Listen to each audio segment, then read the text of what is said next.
बिस्मिल्लाहिर्रहमानिर्रहीम। इसके बाद क्वेश्चन नंबर 6 है, verify that a is equal to 1 2 0 1 and b is equal to 1 1 2 0, then a transpose again transpose is equal to a and b transpose again transpose is equal to b। हमें matrix a और b दिए गए हैं जिनका हमने a transpose और फिर इसका दोबारा ट्रांसपोज लेना है, तो जो कि a के बराबर हमने वेरीफाई करना है, और इसी तरह b ट्रांसपोज लेना है और फिर b ट्रांसपोज का दोबारा हमने ट्रांसपोज लेना है और इसे हमने b के इक्वल जो है वो प्रूव करना है।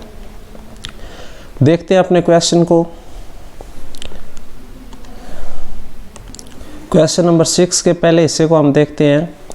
Verify if a is equal to matrix 1 2 0 1, find a transpose again transpose is equal to a, यानी a ट्रांसपोज का दोबारा ट्रांसपोज लिया जाए तो वो a के बराबर होता है।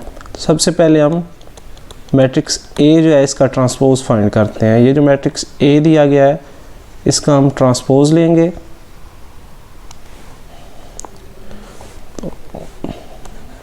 a इज़ इक्वल टू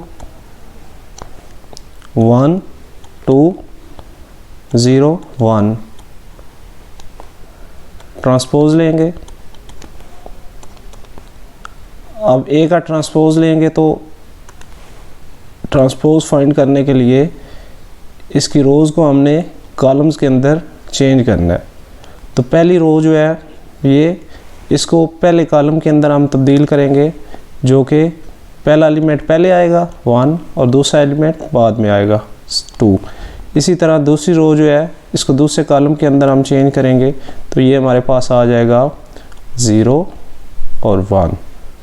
इस तरह हमने a ट्रांसपोज फाइंड कर लिया। अच्छा, अब a ट्रांसपोज फाइंड करने के बाद दोबारा हमने इसका ट्रांसपोज फाइंड करना है, तो उसके लिए दोबारा ट्रांसपोज लेंगे दोनों तरफ पे। अब दोबारा वही प्रोसेस होगा सारा।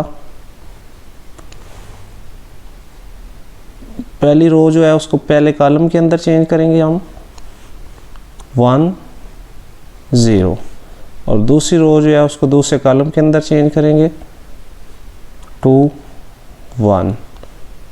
अब हम ये वेरीफाई कर सकते हैं कि हमारा a ट्रांसपोज का ट्रांसपोज जो है वो a के इक्वल है, which is equal to a।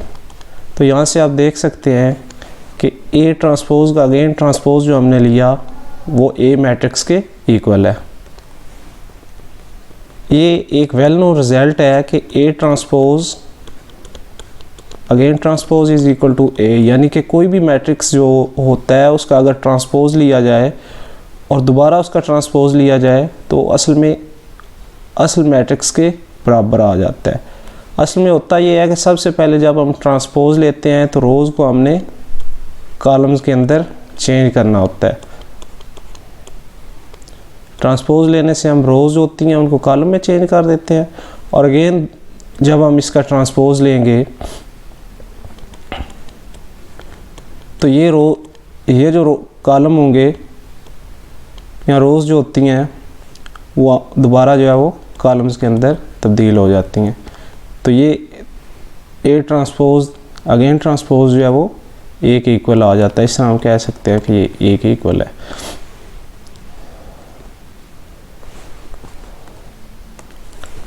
अब क्वेश्चन नंबर 6 के दूसरे पार्ट की तरफ हम आते हैं, जो कि हमें दिया गया है एक b मैट्रिक्स दिया गया है और हमने ये वेरीफाई करना है कि b का अगर 2 बार ट्रांसपोज लिया जाए तो वो b के इक्वल आता है। तो सबसे पहले हम एक बार इसका ट्रांसपोज लेंगे b मैट्रिक्स का, जो कि 1 1 2 0 दिया गया है।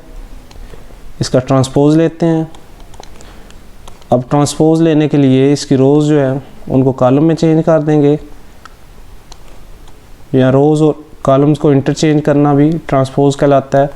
तो पहली रो जो है 1 1 है, इसे पहले कॉलम के अंदर चेंज करें, और दूसरी रो 2 0 है तो इसे दूसरे कॉलम के अंदर चेंज करेंगे। तो ये हमारे पास b ट्रांसपोज आ गया है। अब अगेन ट्रांसपोज लेंगे दोनों तरफ, तो दोबारा जो इसकी रोज़ हैं उनको कॉलम में चेंज करेंगे। तो पहली रो इसकी जो है वो 1 2 है, तो पहले कॉलम के अंदर चेंज करेंगे। और इसी तरह दूसरी रो जो इसकी है वो 1 0 है, तो 1 0 इस तरह बी डबल ट्रांसपोज आ जाएगा, जो कि आप देख सकते हैं कि असल में बी के इक्वल है। हम कह सकते हैं it is equal to B. सम कोई भी मैट्रिक्स जो हमारे पास मिसाल के तौर पर m दिया गया है, उसके ट्रांसपोज का ट्रांसपोज जो है वो m के इक्वल ला सकते हैं।